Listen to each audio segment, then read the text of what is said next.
Palamig ideas ba ang hanap mo na pang negosyo?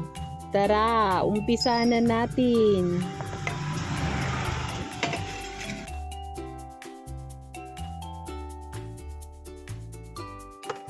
Ang una muna nating gagawin ay ang ating gulaman. Ng gulaman.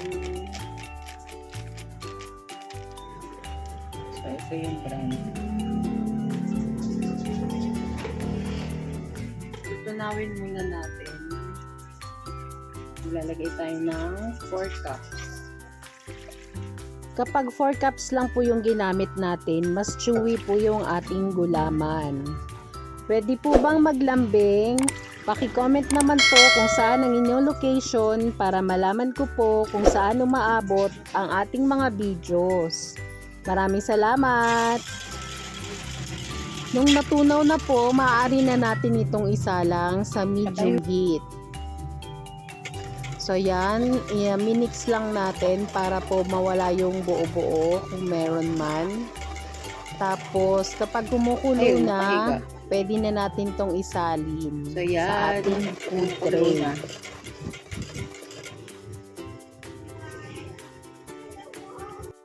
Ayan po, sinali na natin sa food tray. Pero gumamit po tayo ng salaan para po mas firm ang ating gulaman. Antayin na lang natin itong mag-set. Sa ngayon, maghihiwan naman muna tayo ng melon. Etong ating melon ay nabili natin ng 70 pesos. Bali, yung i-grate natin dito, yung kalahati lang muna. Kung gusto nyo po ng ganitong mga videos, please like and subscribe to our YouTube channel. Thank you and God bless!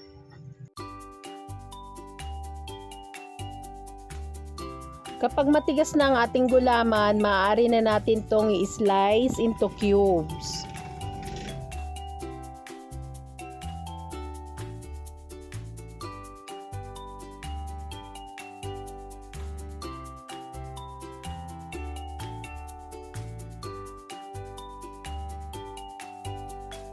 Mag-start na po tayo mag-assemble ng ating melon palamig.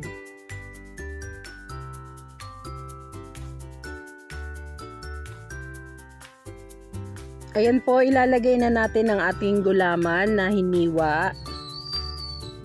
Marami na po tayong nagawang mga palamig, iba't ibang klase, iba't ibang flavor.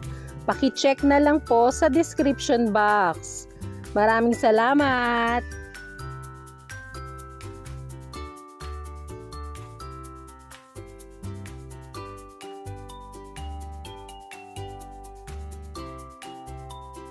Sinunod na rin natin yung ating ginrate na melon. Bali, kalahati lang yung nilagay natin.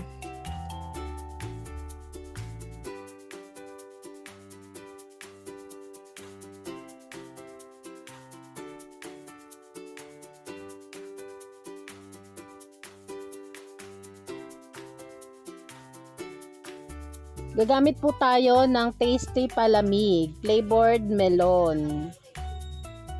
Bali, gagamit tayo ng 1 cup. Yan.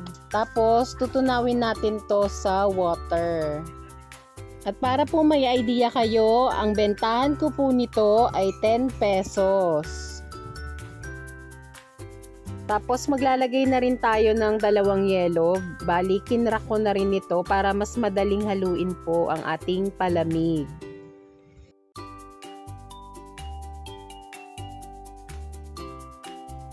Ayan, maglalagay na tayo ng ating water. 1.5 po ito.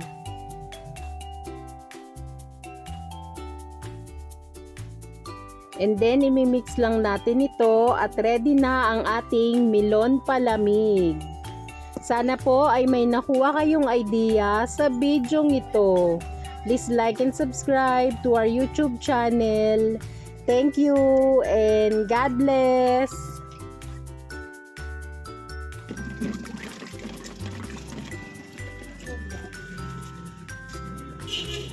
Sa pagbebenta po ng palamig, ito po yung ginagamit namin, yung plastic na coolers, tapos straw, sa halagang 10 pesos. So, ito na po yung ating palamig. Itong ginagamit naming imbudo, DIY lang yan. Yung 1.5 na soft drinks. Yan po yung ginagamit namin. Kasi mas malaki yung bunganga niya. So, pumapasok pa rin yung gulaman. O, ayan, bumababa po yung gulaman.